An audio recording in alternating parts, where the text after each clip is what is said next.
ফেসবুকের ভিডিও, ইউটিউবের ভিডিও আপনারা ভাইরাল করতে পারতেছেন না। ভাইরাল করার জন্য যে টাইমটা লাগে সেই টাইমে কিন্তু আপনারা ভিডিও আপলোড করতে পারতেছেন না, যার কারণে কিন্তু ভিডিও ভাইরাল হচ্ছে না। হ্যালো এভরিওয়ান, আসসালামু আলাইকুম। চলে আসলাম নতুন একটা ভিডিও নিয়ে। আলহামদুলিল্লাহ আমি ভালো আছি। আপনারা কেমন আছেন অবশ্যই কমেন্টে করে জানাতে ভুলবেন না। যারা যারা ভিডিও দেখেন তাদের কাছে একটা অনুরোধ, একটা করে লাইক আর একটা করে কমেন্ট দিয়ে যাবেন, তাহলে কিন্তু আপনি যদি উঠতে পারেন তাহলে আমিও উঠতে পারবো। সবাইকে এই ফেসবুক প্ল্যাটফর্মে কাজ করতে হলে সবাইকে সাহায্য করে কিন্তু উঠতে হবে, তাছাড়া কিন্তু আপনি কোনোভাবে উঠতে পারবেন না। তো যেহেতু প্রচণ্ড গরম পড়েছে, আমি কিন্তু এখানে ভেন্ডি নিয়েছিলাম আজকে। আর আজকের অন্য কিছু রান্না করবো না, সবজির ভিতরে রান্না করবো হালকা ফুলকা খাবার কিন্তু ভালোই লাগে এই গরমের ভিতরে। তো আজকে এখানে ভেন্ডি নিয়েছিলাম। ভেন্ডিটা কিন্তু সবাই ছোটো বড়ো সবাই পছন্দ করে। তো ভেন্ডিটা আমি এখানে পেঁয়াজটা ছেড়ে দেওয়ার পরে কিন্তু আমি ওর উপরেই দিয়ে দিয়েছিলাম, আর ফুল আঁচ দিয়ে, চুলার আঁচটা ফুল দিয়ে কিন্তু আমি এভাবে নাড়াচাড়া করতেছিলাম। এই চুলার আঁচটা যদি আপনি কমিয়ে দেন তাহলে কিন্তু ভেন্ডিটা একদম লাল টাইপের হয়ে যাবে, আর এমনি ঘুটে যাবে, একদম ঝুরঝুরা ভাজা হবে না।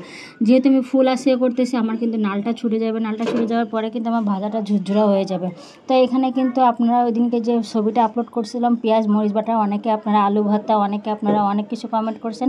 তো আমি কিন্তু এটার জন্যই করছিলাম, পেঁয়াজ আর মরিচটা ভাজা করছিলাম। ভাজা করে আমি নিচে নামিয়ে নিয়ে কিন্তু আমি ধুন্দুলটা দিয়ে দিয়েছিলাম। ধুন্দুলটা আমরা এইভাবে ভাজা করে খাই, এমনি কিন্তু অনেকে ডাল দিয়ে রান্না করে, অনেকে কিন্তু তরকারি রান্না করে। আমি কিন্তু আসলে কিন্তু আমি এই জন্যই হচ্ছে কিনা পেঁয়াজ মরিচটা কিন্তু গরম করছিলাম, পেঁয়াজ মরিচটা ভেজে নিয়েছিলাম, বেরেস্তা টাইপ করেছিলাম। এইটা কিন্তু আমি হাত দিয়ে চটকে নিয়ে পরে কিন্তু আমি এটা দিয়ে দিব এতে। এখানে কিন্তু আমি পেঁয়াজ মরিচটা ভালো করে দেখতেছেন, আগে থেকে আমি ভিডিওটা দিয়ে দিয়েছিলাম, ওটা আরেকটা ইয়ের জন্য করছিলাম, ভাজির জন্য করছিলাম। আর এখানে কিন্তু এই ধুন্দুল ভাজির জন্য কিন্তু এটা করতেছি। পেঁয়াজ মরিচ সম্পূর্ণ লাল, পেঁয়াজটা একদম বেরেস্তা লাল মুচমুচা করে নিচ্ছি, সাথে কিন্তু আমার মরিচটাও কিন্তু মুচমুচা হয়ে যাবে।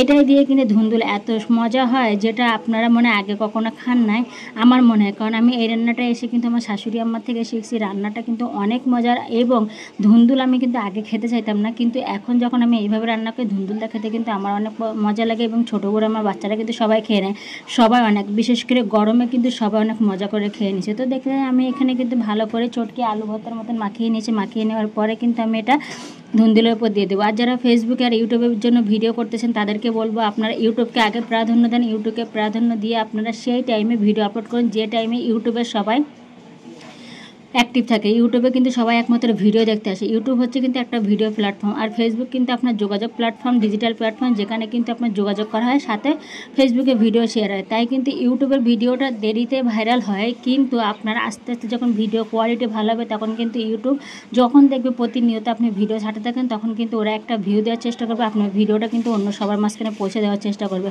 আর আজকে বাসায় যেহেতু মেহমান ছিল, চারি সাইডে আওয়াজ ছিল, তো আমি এক চিপায় এসে করতেছি, তারপরেও কিন্তু এখানে পানির আওয়াজ আসতেছে যেহেতু রান্না করতেছে। এখানে কিন্তু আমি এটার উপর দিয়ে ডিম ছেড়ে দিয়ে নিলাম। ডিম দিয়ে অনেক মজা হয়। ওপরে যখন আমার ঝোলটা শুকাই গেছে, ঝোলটা শুকানোর পরে কিন্তু আমি পেঁয়াজ মরিচ দিয়ে ডিমটা ভেজে, ডিমটা ভাজার পরে আমি এটা দিয়ে দিলাম।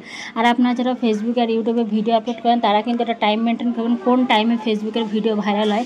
যেমন সকাল 11টায় একটা ভিডিও ছাড়বেন, তারপর 2টার সময় একটা ভিডিও, 4টার সময় একটা ভিডিও, সন্ধ্যা 7টা থেকে 8টার ভিতরে একটা ভিডিও, আর 9টা থেকে 10টার ভিতরে। এই টাইমগুলোতে ভিডিও ছাড়লে কিন্তু ভাইরাল হওয়ার সম্ভাবনা বেশি থাকে।